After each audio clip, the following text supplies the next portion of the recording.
ika'y makapiling.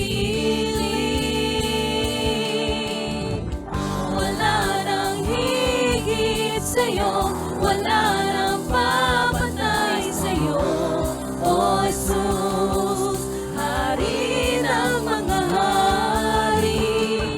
Lahat ay luluhod sa'yo, lahat ng labi ay magsasabi, ikaw ang tunay na Diyos. Wala nang higit sa'yo, wala nang papatay sa'yo, O Jesus, Hari ng mga hari. Lahat ay luluhod sa'yo, lahat ng labi ay magsasabi, ikaw ang tunay na Diyos. Wala nang higit sa'yo, wala nang papatay sa'yo, O Jesus, Hari ng mga hari. Lahat ay luluhod sa'yo, lahat ng labi ay magsasabi, ikaw ang tunay na Diyos. Wala nang higit sa'yo, wala nang papatay sa'yo, O Jesus, Hari ng mga hari. Lahat ay luluhod sa'yo, lahat ng labi ay magsasabi, ikaw ang tunay na Diyos.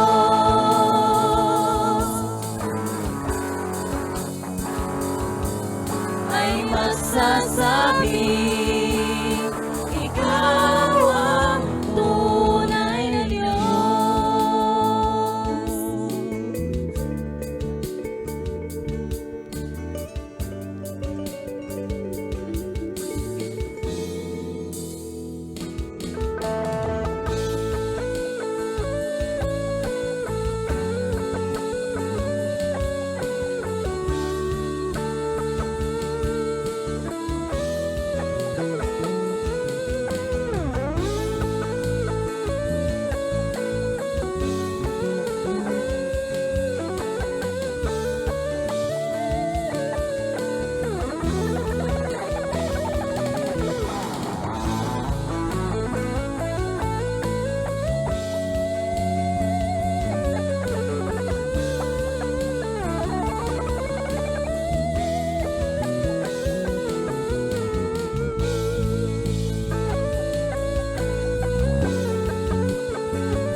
Hello po mga kapatid, isang mapagpalang araw po sa ating lahat. Tayo po ngayon ay nasa GCQ dahil nga po sa pagdami pa, paglagana pa ng COVID virus. So, pero pagamat ganito po yung ating kalagayan, alam ko po na hindi po mapipigilan, hindi kayang pigilan ng pandemya yung ating pagpupuri, yung ating pagsamba, yung pag-share ng salita ng Diyos. So, sige po, tayo pong lahat ay magpasimula na. Samahan po ninyo ako sa maiksing panalangin. Panginoong Diyos, na masalangin kami po ay nagpapasalamat sa araw na ito. Panginoon, ganito po yung aming kalagayan, Panginoon. Ngunit alam po namin, Panginoon, na hindi pwedeng itahon, hindi pwedeng pigilan, Panginoon, yung inyong mga salita, yung aming pagsamba, Panginoon. Lord God, hindi po kami, Panginoon, kaya i-contain. Hindi kami kaya i-contain, Panginoon, sa mga bahay-bahay lang, Panginoon, para pigilan yung aming pagsamba, Panginoon, sa inyo. Lord, salamat po, Panginoon, sa pagkakataong ito, Panginoon, sa aming po pag-aaral na inyong mga salita, Lord God, tulungan niyo po kami, Panginoon, na maunawaan namin kung ano nga po ba yung gusto niyo iparating sa amin, Panginoon, sa pamamagitan ng inyong mensahe. Alam po na Panginoon, na kami, Panginoon, ay walang alam, Panginoon. Mahirap para sa amin, Panginoon, na inawain ang kahiwagaan, Panginoon, ng mga salita. Ngunit kami po, Panginoon, ay humihingi, Panginoon, sa inyo ng karunungan. Nawa, Panginoon, kayo po ay mangusap sa amin. Hallelujah, in Jesus' name. Lord God, tulungan niyo po kami, Panginoon, na maunawaan. At Lord God, huwag niyo po, Panginoon, hayaan yung mga sagabal, Panginoon, yung mga bagay, Panginoon, na nakakahadlang upang yung aming pakikinig, yung aming yung aming pakikinig, Panginoon, sa inyong mga salita ay mahadlangan in Jesus' name, Lord God. Kayo na po, Panginoon, ang kumausap sa bawat isa, ayon sa inyong, Panginoon, relasyon sa bawat isa, Panginoon. Tulungan niyo po kami, Panginoon, na maunawaan. Lord God, in Jesus' name, Lord God, kayo po, Panginoon, itinataas namin nila ng iba, Panginoon. In Jesus' name, Amen. Okay, so ihanda na po natin yung ating mga pakinig, yung ating mga puso para po sa salita ng Panginoon. Alam niyo po ba na ako po ay na-amaze sa mga series of messages po na binibigay ng Panginoon, ng ating Panginoon sa pamamagitan po ng ating mga speakers at sa lakad din po ng ating church ngayong itong mga nakaraang linggo, itong nakaraang buwan. Paano po nililid ng Panginoon yung ating pastor, yung ating mga cell leaders para po sa gawain ng Panginoon. So, sige po, samahan po ninyo ako sa pagbasa ng mensahe po ng Panginoon, pag-aaral ng ating Panginoon. So, ito po ay may pamagat na ang pagsakop sa high. Hindi ko po alam kung kayo po ay pamilyar sa high. So, okay. So, may subtitle po siya. Okay. Our mess can be God's message.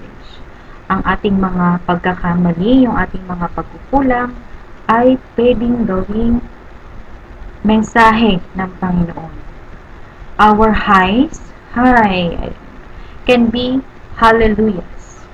Ang ating mga high sa buhay, parang mga problema sa buhay, ay pwede natin maging hallelujah. Pwede natin gawing pagpupuri sa Panginoon. So, ang mensahe po ng Panginoon ay medyo mahaba po ito, ngunit kumuha lang po ako ng isang talata mula sa aklat po ng Josue sa chapter 8. Lalabas naman kayo sa inyong pinagtataguan at papasukin ninyo ang lungsod. Ito'y ibibigay sa inyo ni Yahweh na inyong Diyos.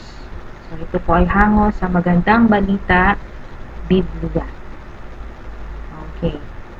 So, ang lungsod ng Hai. So, hindi ko po alam kung kayo po ay pamilyar sa Hai. Pero, ito po, ang salitang Hai po ay galing sa wikang Hebreo na Haay, na ang ibig sabihin ay heap of ruins or tambak ng guho.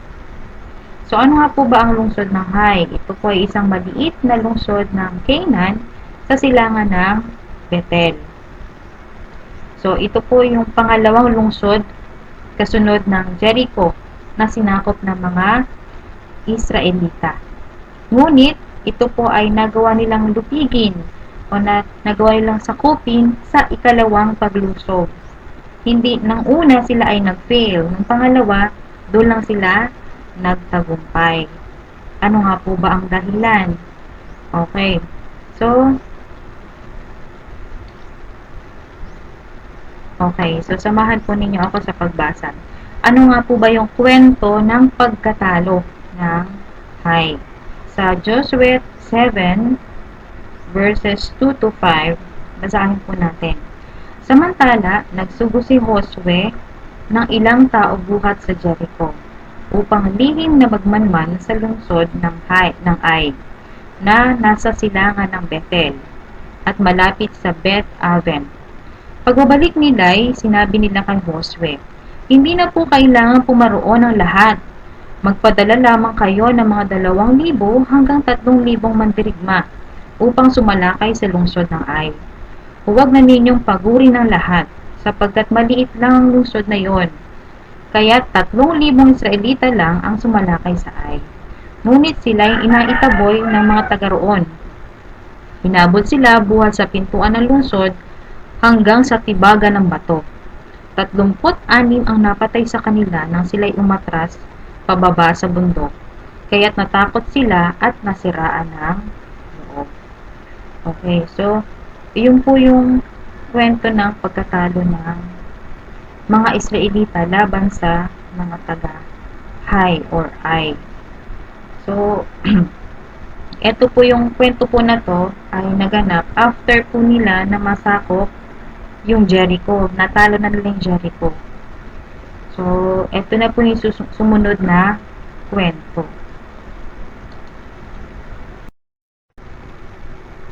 So, yun nga po, pinadala ni Josue yung 3,000 sa mga Israelita dahil iniisip nga nila na maliit lang ang Hai.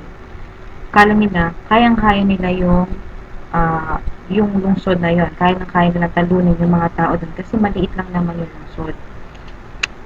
So, nung pumunta sila doon, natalo sila.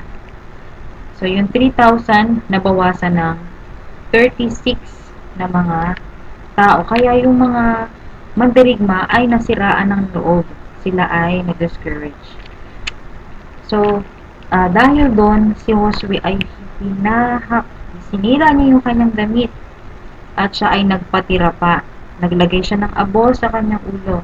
Sinabi niya, Panginoon, Yahweh, sabi niya, ba't niyo pa kami pinatawid ng ilog Jordan kung kami lang din naman ay matatalo ng kalaban? Tapos, yun, kasama yung mga matatanda ng Israel, sila ay nagpatira pa at naglagay ng abo sa kanilang mga ulo. At sumagot ang Panginoon, sabi niya, bakit kayo nagpapatira pa ng ganyan? Nagkasala ang bayang Israel. So, yun ang dahilan, yun ang kwento ng pagkatalo ng mga Israelita sa kanilang unang subok na pasukin ang lungsod ng Hai. So, ano nga po ba ang dahilan? Bakit nga po ba natalo ang mga Israelita laban sa maliit na lungsod ng Hai? Bagamat nandoon yung pangako ng Diyos na sila ay magtatagumpay, ibibigay sa kanila ng Diyos yung Canaan. Ang lupang pangako na the land flowing with milk and honey. Sabi, bibigay sa kanila yun. Pero bakit sila na talo? Okay, so, dito po may tatlo po akong nakita. Tatlo pong nakita na dahilan ng kabiguan, sanhi ng kabiguan ng mga Israelita na mapasok ang Hai sa kabila ng pangako ng Diyos na tagumpay. Number 1 ay pagmamaliit sa kalaban. So, nakita po natin sa Joshua 7 verse 3. Sabi, hindi na po kailangan pumaroon ng lahat. Magpadala lamang kayo ng 2,000 hanggang 3,000 mandirigma upang sumalakay sa lungsod ng Ai. Huwag ninyong pagurin ang lahat sapagkat maliit lang ang lungsod na iyon. So, nakita natin na parang sinasabi ng mga sugo na pinasugo ni Josue na ay maliit lang yan kumpara naman sa Jericho na napakalaking lungsod. So, minaliit nila yung kanilang kalaban. At pumasok na sa kanila ang kayabangan. Dahil nga, yun nga, so maliit lang ang lungsod ng Hai. Nakalimutan nila na ah, ang tagumpay ay hindi naman sa kanila nanggaling talaga, kundi sa Panginoon. So, pumunta sila doon na dala-dala nila ang kanilang mga sarili. Yun. So, sabi nga po sa Kawikaan 29:23, ang kayabangan ng tao ang magbibigay sa kanya ng kahihiyan, ngunit ang pagpapakumbaba ang magbibigay sa kanya ng karangalan. So, tayo po sa ating sa ating paglalakbay, sa ating paglakad bilang mga Kristiyano, may mga pagkakataon din po, di po ba, na parang hindi naman tayo nalalayo sa kanila, sa mga Israelita. Dahil nga po sa mga tagumpay na binigay na sa atin ng Panginoon, there are times na iniisip natin na kayang-kaya ko na to. Easy chicken feet lang to. Diba? Minsan ganun tayo. Pero nakakalimutan natin na sa bawat araw na tagumpay natin ay nanggagaling lang sa Panginoon. Kaya tayo nakaka-survive sa bawat araw, kaya na nagagawa nating maging victorious araw-araw ay dahil lang sa Panginoon. So, yun, napuno na ng kayabangan ang mga Israelita. So, yun yung naging dahilan isa sa mga dahilan bakit sila nabigo sa kanilang unang subok na mapasok ang Hai, pagiging mayabang. Ikalawa naman po, anong dahilan? Sa chapter 7 verse 3 pa rin po. Samantala, nagsugo si Josue ng ilang tao sa buhat sa Jericho upang lihim na magmanman sa lungsod ng Ai, na nasa silangan ng Betel at malapit sa Bet-aven. Pagbabalik nila ay sinabi nila kay Josue. So makikita natin dito, sino ang nagsabi? Na hindi na po kailangan pumunta pa doon ang lahat. Kunti na lang padala ninyo. Sino nagsabi? Yung mga sinugo ni Josue. So, makikita natin na pumunta sila doon na hindi sila sumasangguni kay Yahweh. So, kaya 3,000 Israelita lang ang sumalakay sa Ai. Ngunit sila'y naitaboy ng mga taga roon. Okay. So, yun po. So, pumunta sila sa lungsod ng Ai na hindi man lang sila sumasangguni kay Yahweh. Sila ay kaagad na sumugod. Naniwala sila doon sa mga sinugo. Dahil nga po, maliit na lungsod lang naman, kayang-kaya na yan. Na hindi muna sila sumangguni kay Yahweh. Naniwala sila sa sinabi ng mga tao lang ng nakalimutan nilang pray. So, sabi nga po sa Kawikaan 3 verse 5 to 6, kay Yahweh ka magtiwala buong puso at tubusan, at huwag kang mananangan sa sariling karunungan. Sa lahat ng iyong gawain, siya nga'y alalahanin, upang ikay patnubayan sa iyong mga tatahakin. So, sa lahat po ng ating mga gagawin, maliit man yan o malaki, so dapat po tayo ay sumasangguni lagi kay Yahweh, sa ating Panginoon. Dapat lagi tayong nagpe-pray sa every step dapat lagi, every decisions na ating gagawin, kailangan lagi tayong sumasangguni kay Yahweh. At hindi tayo basta-basta maniniwala sa mga sinasabi ng mga tao lang o naniniwala sa ating sarili. Huwag mananangan sa ating sariling karunungan. So, tayo po lagi ay sumangguni lagi sa ating Panginoon, maliit man yan o malaking desisyon ng pagpapasya, sumaguni lagi kay Yahweh nang hindi tayo nadudulas o nadadapa. Diba? Ang paglakad sa mundo bilang isang Kristiyano ay parang pag, pag, paglalakad sa isang madilim na lugar. Ang ano mo lang ay yung lampara, parang mukhang lampara. Diba sabi nga, ang salita mo ay parang ilawan sa ating dinadaanan.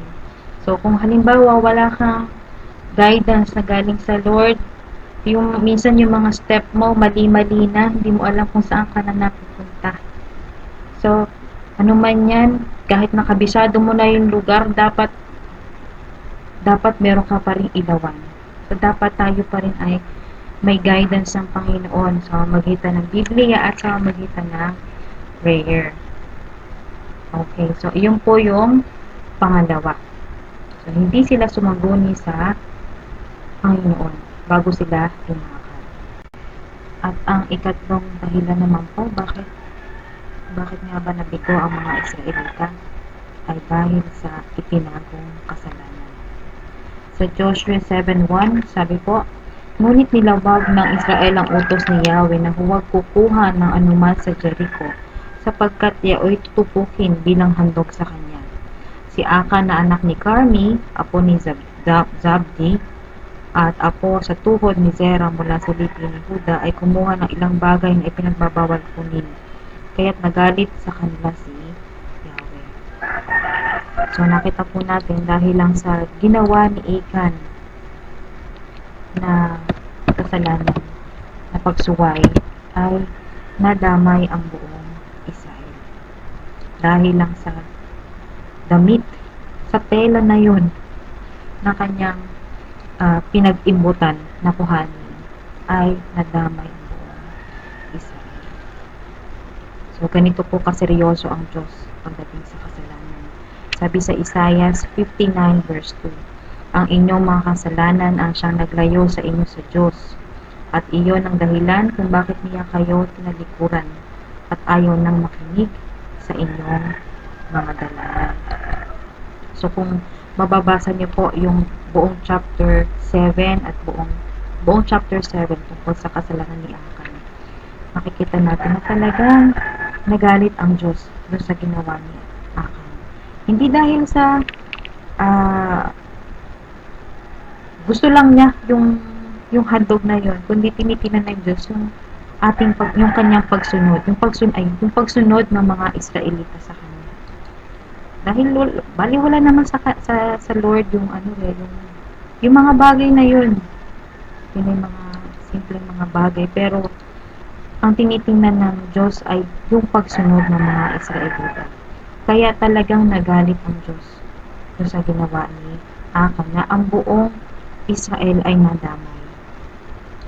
So ano nga po ba ang naging epekto ng pangyayari na yon?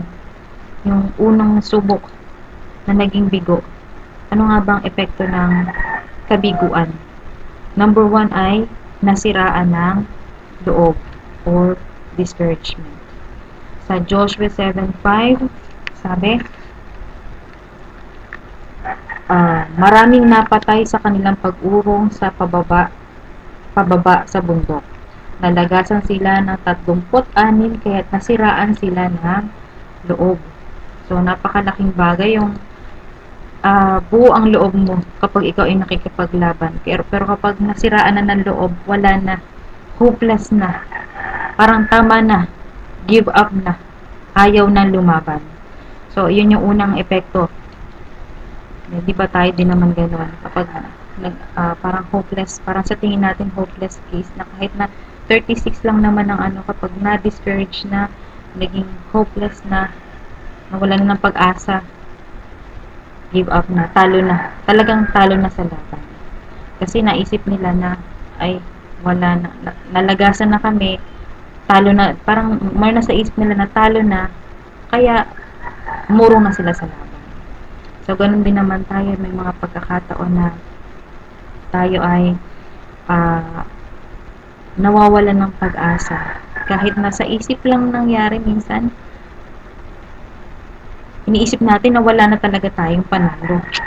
Di ba? Kapag na-discourage na tayo, kapag nawala na tayo ng pag-asa, pag nasiraan na ng loob, give up na talaga. So, yun yung unang epekto ng kabiguan nila.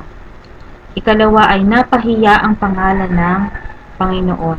Sa Josue 7 verse 9, sabi, mababalitaan ito ng mga Kananeo at ng iba pang mga tagalupain ito, at pagtutulong-tulungan na kaming lipunin sa balat ng lupa. Wala po ba kayong gagawin upang ibangon ang inyong pangalan? Sabi ni Josue sa Panginoon. So, sa ating mga kabiguan, dahil nga po tayo mga Kristiyano, hindi mawawala na mapahiya din ang Panginoon dahil ang pangalan ng Panginoon dahil sa atin. Ganun talaga. Parang damay lagi ang kasi nga, nakadikit yung pangalan natin, yung pangalan ng Panginoon sa atin. 'Di ba bilang mga Christian, nakadikit yung Christ sa atin. So kapag napahiya ang Kristiyano, napahiya din ang pangalan ni Christ. So yun ang isa sa mga nakakalungkot, 'di ba? Kapag tayo ay bumabagsak, kasabay din yung pagkapahiya ng pangalan ng ating Panginoon. Ikatlo ay mga nasirang buhay. So, nakita natin sa verse 3, chapter 7, verse 4, verse 5, nakita natin na may 36 na mga tao, na mga mandirigma ang namatay sa digmaan dahil lang sa kanilang failure sa bigo nilang pakikipaglaban. So, 36 katao ang namatay sa digmaan na yun. At maliban pa doon, ay meron pang mga nasirang buhay. Yun si Akan at ang kanyang pamilya. Diba? So, ito po, medyo nakakalungkot. Si Akan at ang kanyang pamilya. Kapag tayo ay nabigo, kapag tayo ay dumaraan sa mga kabiguan, madalas ay hindi lang tayo yung kasama, kundi hatak-hatak din natin yung damay din natin yung ating pamilya. Diba? So, kung ano man ang gawin natin, mabuti man o masama, laging damay ang ating pamilya. Pag maganda ang nagawa natin, diba, napapapurihan din, napupuri din yung ating mga kamag-anak, yung ating pamilya. Pero kapag may pangit na nangyari sa atin, damay din ang ating pamilya. So, kung ayaw po natin mapahamak yung ating mga anak, yung ating mga mahal sa buhay, kung gusto po natin i-bless yung ating mga susunod na henerasyon, kailangan po tayo ay laging nakasunod sa ating Panginoon. Siguro naman ayaw nating maipamana yung mga pangit sa ating mga anak, hindi po ba? Ayaw natin na lumaki sila nakahiya-hiya. Hindi po ba? Ang gusto natin ay magandang buhay para sa ating mga anak. Kaya kung gusto po natin magkaroon sila ng magandang buhay, yung mga susunod pa nating henerasyon, kapit lang sa Panginoon. Sumunod lang po tayo sa Panginoon. Huwag po natin gayahin si Akan, na dahil sa kanyang pag-iimbot sa malambot na tela, napahamak ang kanyang pamilya. Nakakalungkot. Okay, pero hindi naman po nag-stop lang doon ang mga Israelita. Kasi kailangan nila pong hanapan ng solusyon. So, ano nga po ba ang dapat gawin? Sabi sa verse 12 ng Joshua 7, hindi ko na kayo tutulungan hanggat hindi ninyo isinusuko ang bagay na ipinagbabawal ko sa inyo. So, yun nga po. Nakita natin na sinuko ng mga Israelita si Akan, pati ang kanyang pamilya. At nakita nga sa chapter 7 verse 20, nakita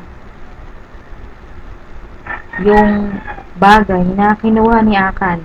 Ito po yan sa verse 21. May nakita akong mamahaling damit na yari sa Babylonia, halos 8 librang pilak at isang barang ginto na mahigit pa 2 libra. Kinuha ko ang mga iyon at ibinaon sa lupa sa loob ng aking tolda. Nasa kailaliman ko ang pilak. So, yun.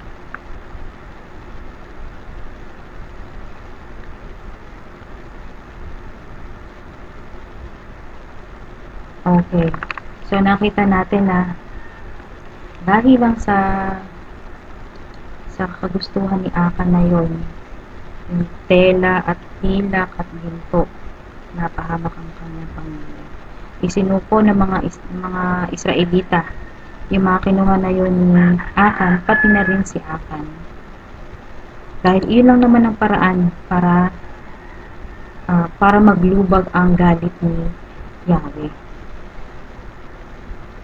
So, ang sabi sa Kawikaan 28:13, ang nagkukubli ng kanyang sala ay hindi mapapabuti, ngunit kahabagan ng Diyos ang nagbabalik loob at nagsisisi. So, tayo po, ano man po yung mga bagay na yun na ating nagiging dahilan ng ating pagkakasala, dapat na po natin yung isuko sa Panginoon. Tayo po ay magbalik loob at tayo ay magsisi.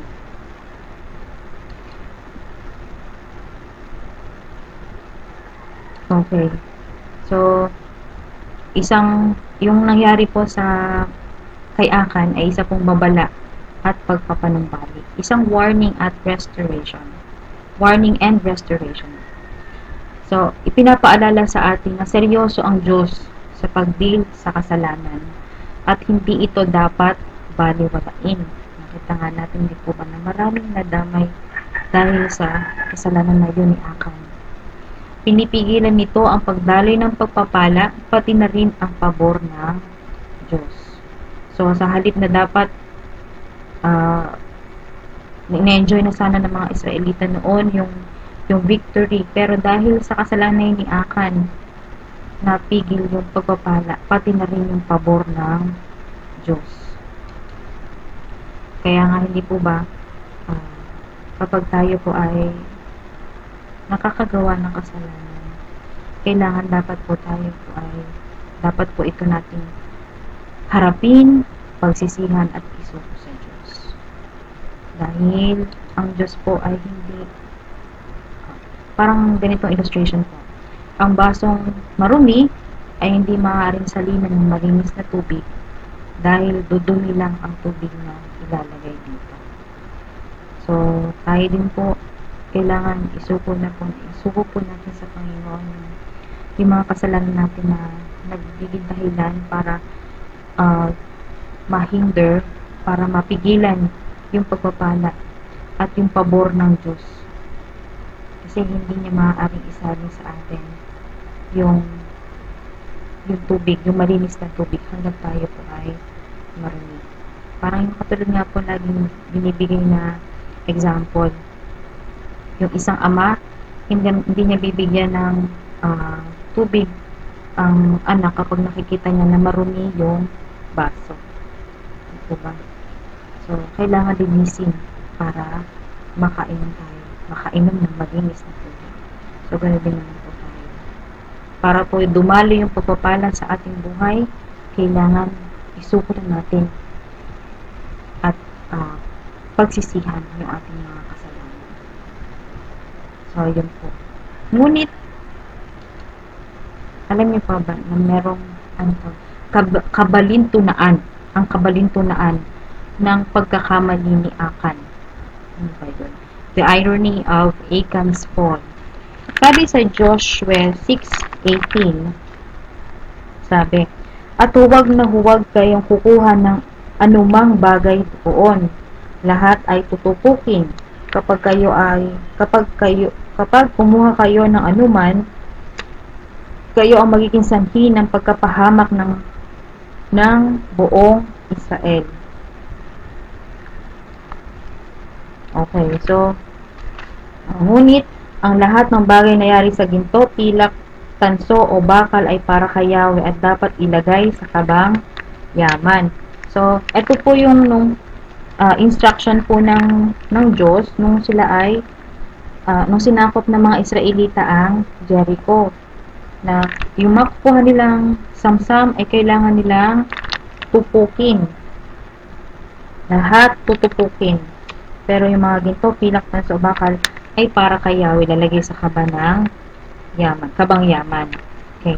So, wala silang kukunin para sa kanilang sarili, kundi ibibigay lahat sa Lord. Yun yung instruction sa kanila nung pumunta sila sa Jericho. Pero, nung lulupigin na nila, nung papasukin nila yung high, ito naman po instruction. Sa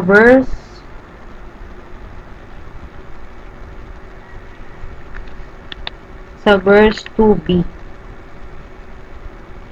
Gagawin ninyo sa high ang ginawa ninyo sa Jericho, at wala kayong maaaring angkinin doon, kundi ang kanilang mga bakahan at mga ari-arian. Nakita po natin na yung mga pwedeng kukuhanin na ng mga Israelita yung mga ari-arian ng mga taga-hay. So, binibigay na sa kanila ng Panginoon yon. Nung una, sa Lord, sa Jericho, kailangan tupukin. Pero ngayon, binibigyan na sila ng permiso na kuhanin yung samsam nila at gamitin ng mga Israelita mismo. So, makikita natin na kung si Achan lang siguro ay nakapaghintay ng konti, maaaring hindi niya kailangan pag-imbutan yung bagay na yun.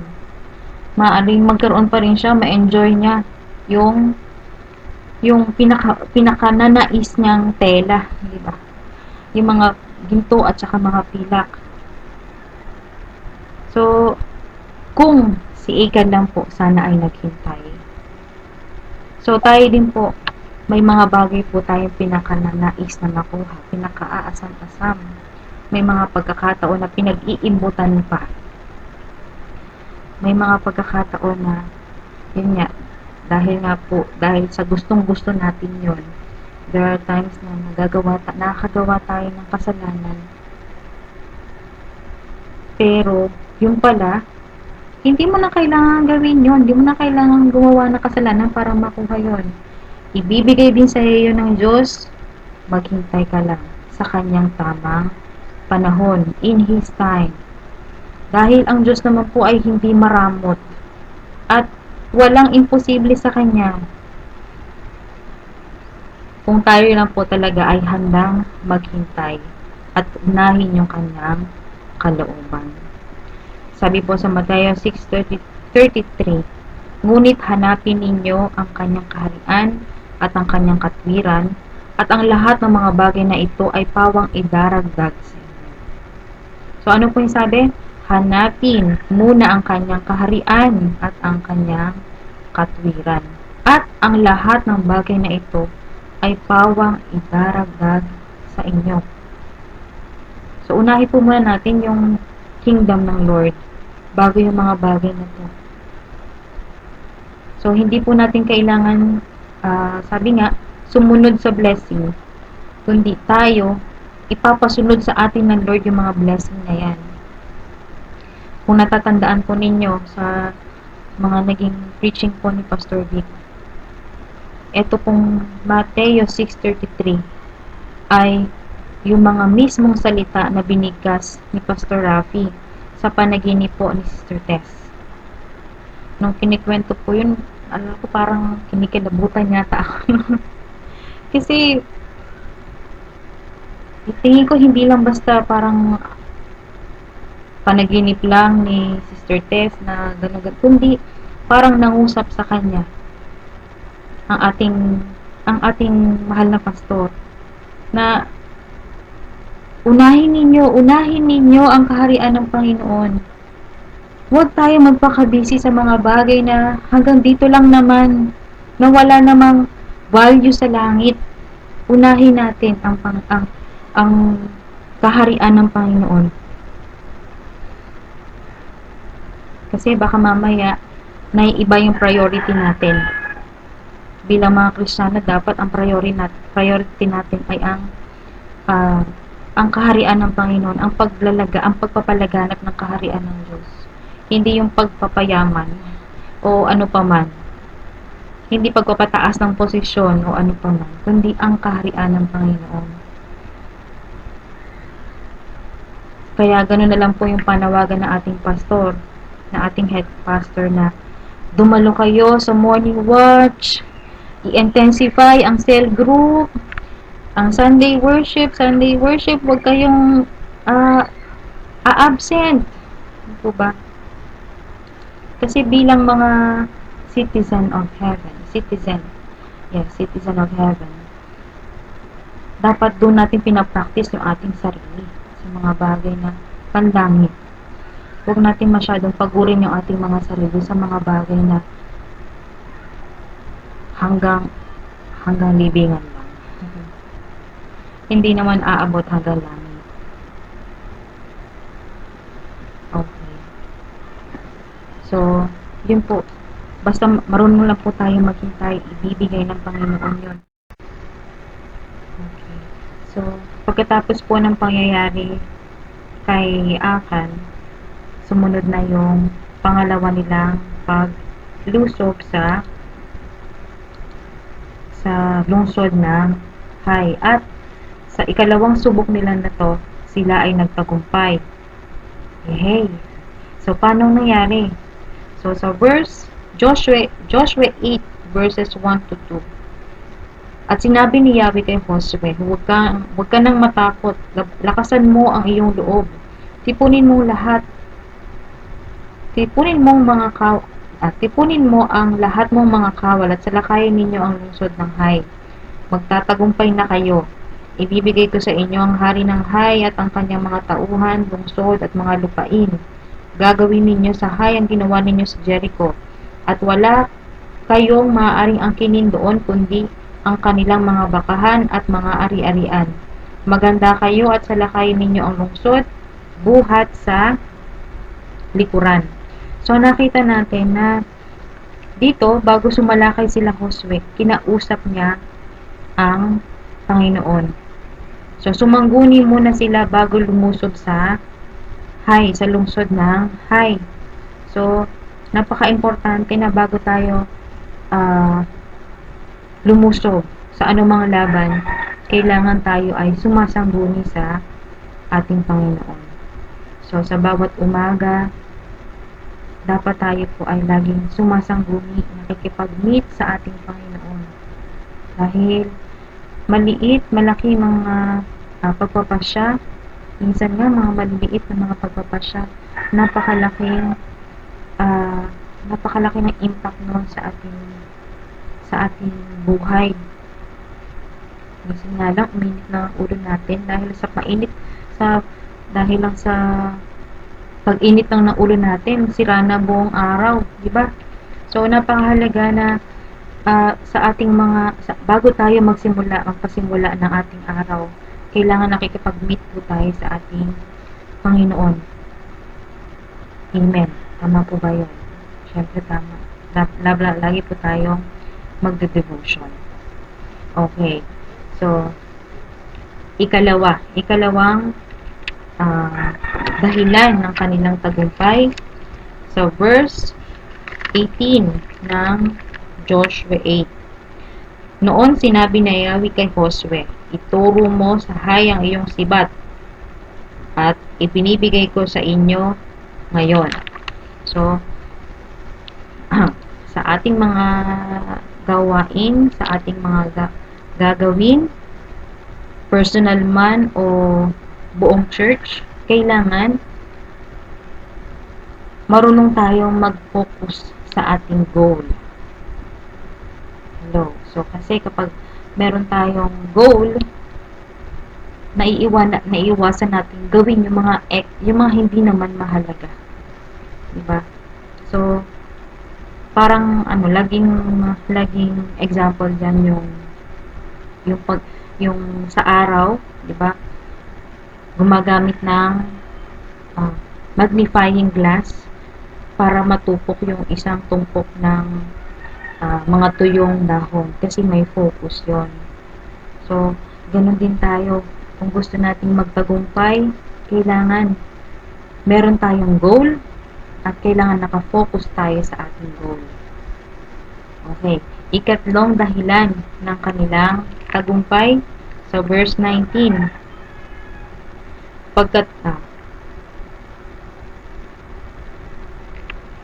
Pagkataas ng kanyang kamay, naglabasan ng mga tauhan niya sa kanilang pinagtataguan. So, sa verse 7, lalabas naman kayo sa inyong pinagtataguan. So, yun yung naging strategy nila Josue ng panahon na yon. Pero tayo, kung gusto nating magtagumpay, kailangan umalis tayo sa ating comfort zone. So, umalis tayo sa ating comfort zone. Iwanan natin yung ating comfort zone. Kasi, great things never came from comfort zones. Tama po yun. So, walang dakilang bagay na mangyayari kapag hindi ka sa iyong comfort zone. Si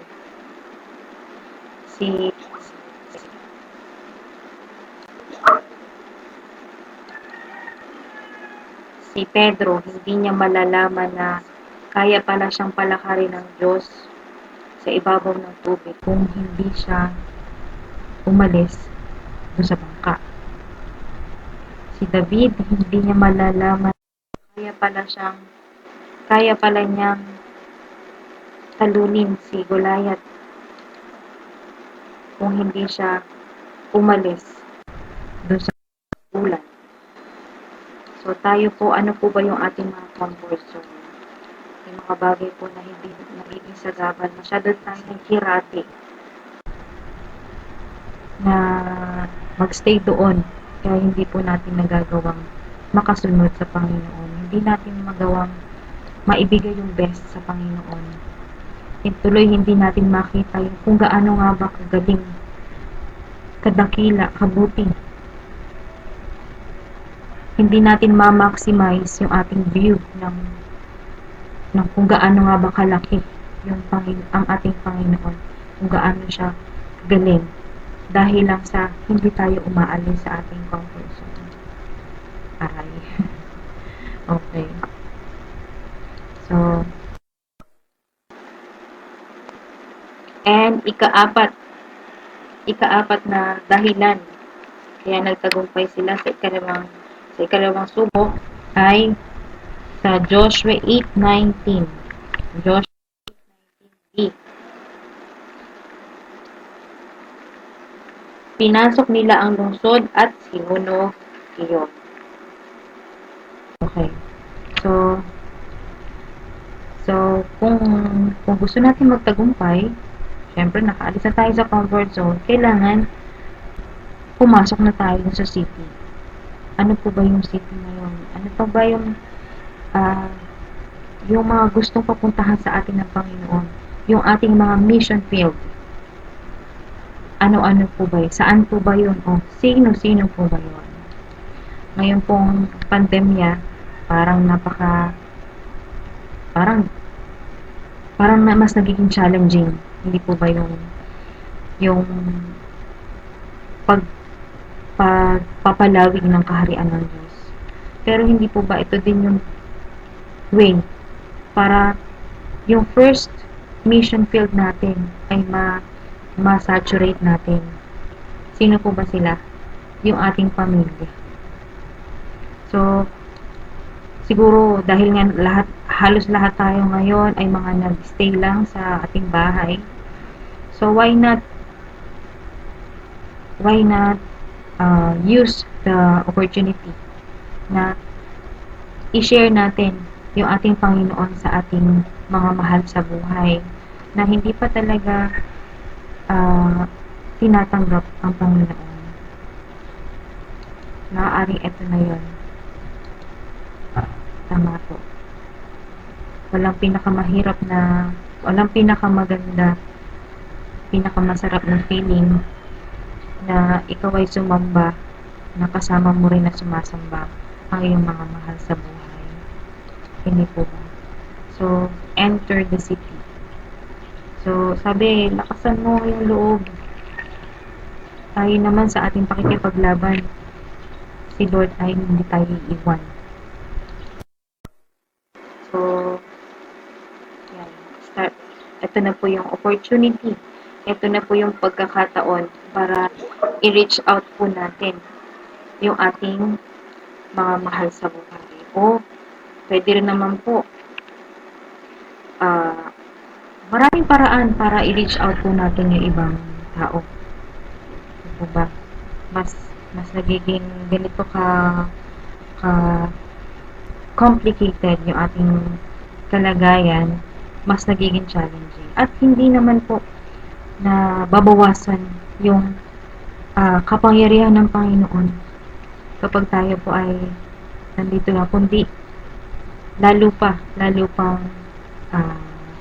nakikita natin kung ano yung mga kaya pang gawin ng Panginoon, lalo sa mga ganitong mga pagkakataon. So, sama po tayo sa laban para sa Panginoon. Kung ano man po yung kung saan direction tayo dinadala ng Panginoon sa leading, sa pangunguna din po ng ating mahal na pastor. So, sama tayo. Ito na yung pagkakataon para makasali tayo sa laban, at ito din yung pagkakataon para makita natin kung gaano nga ba kagaling ang Lord. Amen. So, number 5, after the battle. Pagkatapos ng digmaan, ano ginawa nila Josue? Sa 8:30 po, sabi, nagtayo si Josue ng isang dambana sa bundok na Ebal upang parangalan si Yahweh ang Diyos ng Israel. Okay, so sa lahat po ng tagumpay na binibigay sa atin ng Panginoon, huwag kakalimutan na mag-build po tayo, magtayo po tayo ng altar ng Panginoon. Ibig sabihin, ibalik po natin sa Kanya ang kapurihan. Ibalik po, tayo po ay magpasalamat. Amen. So, wag po natin kakalimutan at wag nating angkinin na yung pagtatagumpay na yun ay galing sa atin, kundi yun ay galing sa Panginoon at wala na iba. Hindi natin magagawa magtagumpay kung hindi natin siya kasama. Amen. So, yun po, nakikita natin na ang kwento ng ang kwento ng kabiguan at pagtatagumpay laban sa hari ay kwento ng second chance. May mga pagkakataon hindi naman mawawala. Minsan hindi rin maalis sa atin na tayo ay mabigo, magkamali, pero ang mahalaga, tayo ay binibigyan lagi ng Panginoon ng panibagong chance. Sabi nga ni Pastor Sising, minsan pa. One more time, sabi niya. Once again. So, yes, habang tayo ay binubuhay ng Panginoon, habang tayo ay nabubuhay sa bawat umaga, isang bagong pagkakataon para tayo po ay tumayo at lumaban sa buhay kasama ang Panginoon. Ito ba? Hindi ang ating pagiging Kristiyano ay hindi natatapos sa ating mga kabiguan. Kundi talagang napakabuti ng Panginoon na patuloy tayong binibigyan lagi ng biyaya. At ang kanyang biyaya, ang kanyang pag-ibig ay laging bago sa bawat araw. Laging renewed. Laging nababago. Laging bago. Laging fresh every morning. Sabi sa Proverbs 24 verse 16. For though the righteous fall 7 times, they rise again. Sapagkat ang matuwid ay makapitong nabubuwal at bumabangon naman. So, sinasabi dito, 7 times. So, ibig sabihin talagang maraming beses naman tayo na madapa o mabuwal. Ang mahalaga, tayo ay bumabangon. At salamat sa Panginoon dahil siya ay nagbibigay sa atin ng katagumpayan. Ano man yun sa ating personal na buhay man at sa buong church. So, tiyak na tayo ay bibigyan ng katagumpayan ng Panginoon. Yun nga lang, iwasan natin or iwasan natin na maulit yung naging pagkabigo, pagkakasala. Katulad ng kay Achan. So, alam naman natin na ang Lord ay seryoso sa pakikipagbigay sa kasalanan. Sige po, at tayo pong lahat ay manalangin. Samahan ko ninyo ito. Panginoon Diyos, Ama sa langit, salamat po sa mensahe niyo po, Panginoon, na binigay sa amin, Panginoon, sa linggong ito. Dalangin po namin, Panginoon, na patuloy po kayong mangusap sa bawat isa. Kayo po, usapin niyo po kami, Panginoon, in a personal way. Lord God, na ito po, Panginoon, mensahe na ito, Panginoon, ariin namin na talagang para sa amin, Panginoon. Dahil may mga pagkakataon na po, Panginoon, kami po ay dumadaan sa mga kabiguan, sa mga maling desisyon, sa maling mga choices. Ngunit salamat, Panginoon, dahil kayo po, Panginoon, ay hindi nauubusan, Panginoon, ng chances na ibinibigay sa amin. Lord, salamat, Panginoon, purihin ka, napakabuti niyo po, Panginoon Diyos. Kayo po, Panginoon, ay matiyaga at nagmamahal po sa amin unconditionally, Panginoon. Salamat, Panginoon, sa pagtitiyaga niyo sa amin, Panginoon. Salamat, Panginoon, sa inyong pagmamahal na hindi nga po, Panginoon, nagmamahal. Lord, tulungan niyo po kami, Panginoon, sa aming paglalakbay bilang mga Kristiyano. Tulungan niyo po kami, Panginoon, na laging magtiwala lamang sa inyo, Panginoon. Laging tumingin lamang sa inyo, Panginoon. Hallelujah, hallelujah. At tulungan niyo po kami, Panginoon, kami po, Panginoon, bilang isang church, Lord God, magkaroon na po kami, Panginoon, ng pagkakaisa. Hallelujah. Ano po, Panginoon, yung tunguhin na pinapakita niyo, Panginoon, sa aming head pastor, Lord God. Ngayon po, Panginoon, magbigay sa amin ng pagkakaisa, Panginoon, sumunod kung ano nga po, Panginoon, yung leading ninyo, Panginoon, sa aming church. Bigyan niyo po kami, Panginoon, ng kalakasan na kagustuhan, Panginoon, na sumunod at makiisa, Panginoon. Salamat, Panginoon, purihin ka, nakilain ka, Lord. Tinataas po namin kayo, Panginoon. Kayo lamang. In Jesus' name. Amen.